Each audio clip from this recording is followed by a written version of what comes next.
This Puerto Rican deal, the kind of ripple effects of having insulted the Puerto Rican community from the MAGA event at Madison Square Garden, you may say, come on, guys, let's, whatever, he's an insult comic.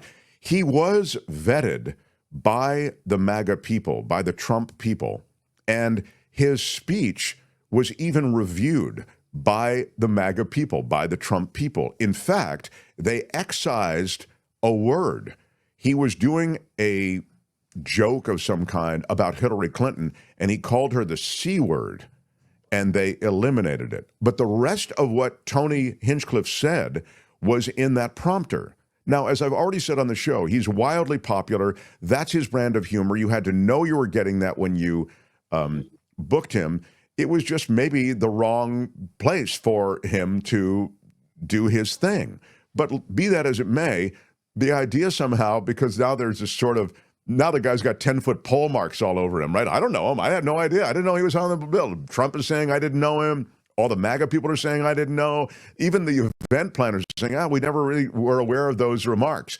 Anyway, it's significant because it's what we're still talking about in this last week of the election. We're talking about the insulting of a critical community. Over 400,000 voters live in Pennsylvania, a critical swing state. So for that reason, this thing, which might have, had it taken place 4 months ago, been just a big meh, it takes on added significance. So Trump's Sunday hate rally in the MSG offended, Madison Square Garden offended Puerto Ricans, says Rich. Welcome to the club, amigos.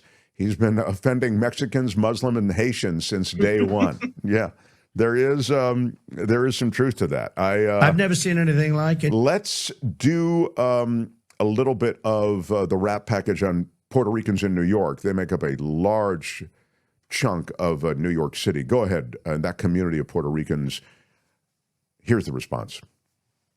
The joke bombed, but the explosive fallout reverberated across the country to the 5 million plus stateside Puerto Ricans, many of them registered voters, and more than 3 million American citizens on the island.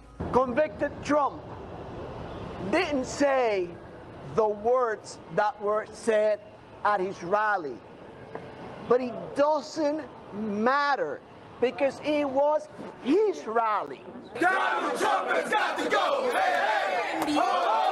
This afternoon in East Harlem, a who's who of Puerto Rican federal, state, and city leaders held a news conference to condemn the comments uttered Sunday night, comments made at a rally designed to gain supporters in a tight presidential election, comments that could backfire in a key battleground state. So, you know, he made a calculated error yesterday. Basically, he said goodbye to PA, to Pennsylvania. In Pennsylvania, we have 450,000 Puerto Ricans. This is about human rights, civil rights, and this is about my people, my mother, my grandmother who died after Maria. This is about our people who have suffered for way too long. He has shown us time and time again that he doesn't value us, that he doesn't value our vote, that he doesn't respect us as people. Yeah. Yeah. Yeah. So, obviously they're probably members of the Puerto Rican community who goes, it's no big deal. But it would seem to me that pretty much en masse, they're not happy. And I don't blame them. The Archbishop of San Juan, Puerto Rico, called Monday for former President Trump to personally apologize for this series of racist remarks made by the comedian at his campaign rally in New York City. We would have provided a number of options for Donald Trump to apologize. And as you know, apologies are in the DNA of this show. We have many different sorts of apology.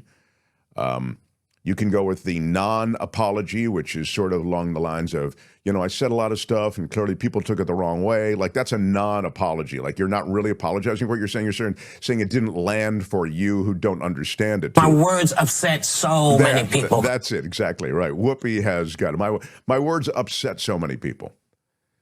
But the Archbishop, the Puerto Rican Archbishop, he wants a direct apology. He wants my bad. I'm sorry. No, he wants more than my bad. I'm sorry. Have you ever heard Trump apologize? No. No. I make a respectful call to clarify that these comments do not reflect in any way your personal or political views, he said, in asking Trump to apologize. The Archbishop of Puerto Rico. Wow. Well, it's... Morning. I really think it's a problem for the Trump campaign just because, as I say, we're still talking about it 2 days later. Yeah, And it's a hot piece of political football. I mean, the football is hot, if that's possible. It will continue to float through the body politic. When they're saying, though, how close Pennsylvania is and how every single vote matters, maybe offending a giant swath of the people living in Pennsylvania might not be the best move. Yeah. This is the situation with Pennsylvania and that chunk of electorate that Kim was talking about. Go ahead, Tony, roll that, please. It's really close in Pennsylvania. Okay, there are around 600,000 by some counts, 600,000 Latino voters, I'll put an L right there, in the Commonwealth of Pennsylvania. Around, by some counts, 300,000 Puerto Rican voters in the state of Pennsylvania, the third highest Puerto Rican population in the entire country. You will notice one thing about these two numbers here. They're both way bigger than the margin in Pennsylvania the last two elections. They are a key voting bloc in the Commonwealth. And it's not just the numbers, it's where they are in the Commonwealth. Let's focus in here. Now, the darker the shade, the greater the population. And there are a few places that are pushing 30, 40, 50% Hispanic population. I'm going to circle them right here around these three counties and these two counties here. And if I take out this filter and go back to the main map, what you can see is that 4 years ago, Joe Biden won 3 of these counties. Donald Trump really won 2. And they're some of the swingiest in this swing Commonwealth. Let's just push in. Everyone knows Joe Biden, of course, is from Scranton, Lackawanna County. He got 53% there. It's really tight. Nearby Wilkes-Barre, Luzerne County. Donald Trump won that. But again, 56 to 42, pretty tight there. You go a little bit south here. Reading is Berks County. Donald Trump, 53%. Again, very close. Maybe the most telling is Lehigh County. That's where Allentown is. People know the Billy Joel song from Allentown. But Lehigh County's had huge demographic shifts over the years, has nearly a 50% Hispanic population. And you can see Joe Biden won 53% of the vote there, 98,000 votes. He was able to get 17,000 votes more than Hillary Clinton did. This is often seen, Lehigh County, as one of the most important swing counties in the entire country.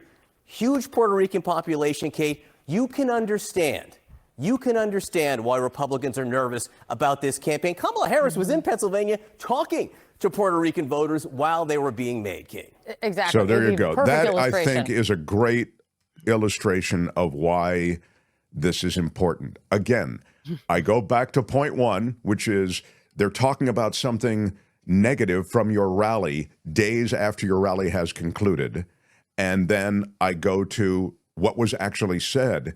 It directly affects, potentially, a huge block of voters in a critical swing state. There's no way you can do that arithmetic and not realize, wow, this is bad for Trump and MAGA land. Fascinating, I think. We have another video on that. Do we have... Well, let me go to AOC. I like that she video. was on a bunch of talk shows yesterday talking about what this meant to her. Yeah. Here's AOC. You mentioned this was a hate rally. Mm-hmm. This was not just a presidential rally. This was also not just a campaign rally. I think it's very important for people to understand that these are mini January 6th rallies. These are mini Stop the Steal rallies. These are rallies to prime an electorate into rejecting the results of an election if it doesn't go the way that they want. Because Donald Trump and that entire cadre of people up on that stage, Stephen Miller, et cetera, do not respect the law of the United States of America. And they either want to win this election or they are using rhetoric of taking it by force. That is what they mean, and that's what they're doing when they are inciting violence and hatred against Latinos, against Black Americans, against Americans who don't have children, against, I mean, you have J.D. Vance literally talking about watering down people's right to vote, depending on if they can viably carry a child or not. We have to understand how unhinged this campaign has gotten, and the only reason that the rhetoric has gotten this far is precisely because they are trying to prime the kind of froth that led up to the January 6th attack on the Capitol. And so it's very important that we connect those dots. And right now the campaign is scrambling, and they're trying to blame this rhetoric on a so-called comedian. This is not a comedian. This is the Trump campaign. They invited this rhetoric on their stage for a reason. It was a chorus of speakers on that campaign for a reason. It was vetted, and they knew exactly who was going to say what before they went on. And so the only backtracking that they're doing right now is just because tens of thousands of Puerto Ricans happen to live in Philadelphia, Florida, Michigan, Wisconsin, and also the several swing seats in the House of Representatives that run through the state of New York. And they're just realizing that they might have made a big error by saying out loud what they're thinking. That, by the way, is a great run. You can say what you want about AOC, and I see many of you have. You've said, oh, she's, outlived her usefulness. She's not for the Democrats. She's not a good spokesperson anymore. She stated it, I thought, pretty well. I mean, certainly, she certainly stuck the landing, which is, you guys just realized, you can sit there and get with your reckless rhetoric. And then she even detailed a little bit of what that reckless rhetoric is. But there are effects. And all of a sudden it's like, we just effed up big time because we insulted a key part of the electorate that, of course, we don't care about. And we view them because they're Latino or because they're a minority or because they're an immigration-related group. We view them in a way in which we view America, which is that they don't have a place at the table. But we don't want to insult them a week before election because we need them to get elected. After we're elected, then we can flush them, which is exactly what the plan is. And that's what AOC called out, and she's right. They stepped in it from a political standpoint. Leave aside the morality and the horror of the way they paint the Puerto Rican community and the Latino community and et cetera. But just from the standpoint of pure hard-knuckled politics, they've screwed up big time. Hi, it's Mark, and I thought that was great. Hit the notification bell. You'll know whenever there's a new video being dropped, and please subscribe to our channel to help us save the universe.